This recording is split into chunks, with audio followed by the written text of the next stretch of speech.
Welcome to Celebrity Vibes. Unplugged returns to MTV with Shawn Mendes' first show. We will break it all down for you. But before we continue, please, if you are new to this channel, please take a minute of your precious time to subscribe and hit the notification bell for more updates. Let's dive into the video. After announcing the return of Total Request Live, MTV is bringing back another popular franchise, Unplugged. MTV made the announcement in Variety today, adding that the reboot will kick off with a performance by Shawn Mendes, which is scheduled to air on September 8th. MTV Unplugged first debuted in 1989 with some of music's top stars, including Mariah Carey, Jay-Z, Eric Clapton and Alicia Keys, reinterpreting their own songs or others with acoustic arrangements. From 2009 to 2014, the show aired sporadically. Mendes' performance will herald the reboot of the 2.0 version of the series, in which the show will take place at a location significant to the artist. Mendes, whose single There's Nothing Holding Me Back is currently #1 on the Billboard Pop Songs chart, will perform at the theater at Ace Hotel in Los Angeles.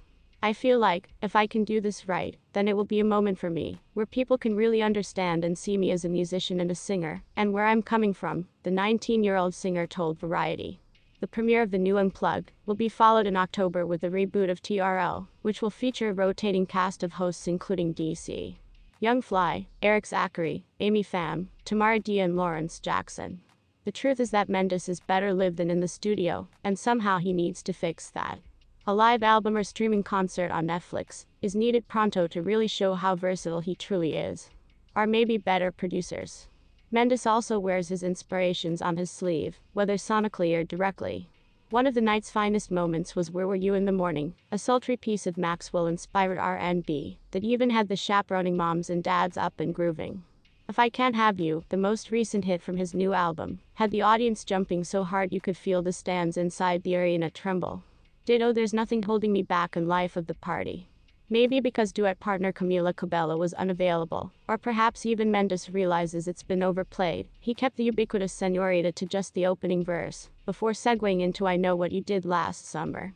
Thank you, Sir. Mendes moved to the second stage featuring a towering, glowing rose for a middle of set medley, which opened with a tender piano cover of Whitney Houston's I Wanna Dance with Somebody.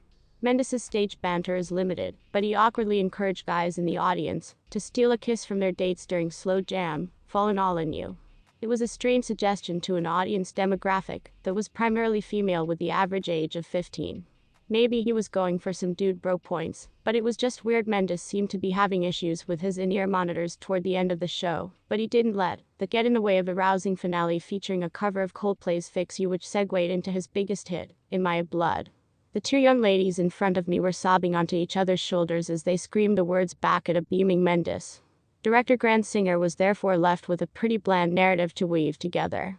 He chose to try and pit the uber-famous image of Shawn the superstar singer against Shawn the average guy who likes to hang out with his sister on soccer fields at sunset and mooch meals off his parents. However, the problem Singer runs into is there isn't enough of a divide between the Shawns. Mendes is very much just the boy next door turned pop star. He has no persona or image he projects. He's simply Shawn all the time. That said, much of the documentary is just Mendes fooling around and saying very poetic, deep things in his voiceover. With little material to work with, Singer instead tries to weave in pieces of the romance between Mendes and his longtime friend, fellow pop star Camila Cabello, that broke the internet in 2019. Although it's obvious Cabello means the world to Mendes, and that she's his first real experience with love, their awkward PDA and the disjointed way their love story intersects with the rest of Mendes' story makes the parts with Cabello feel like a set of embarrassing home videos that were never meant to make it into the public.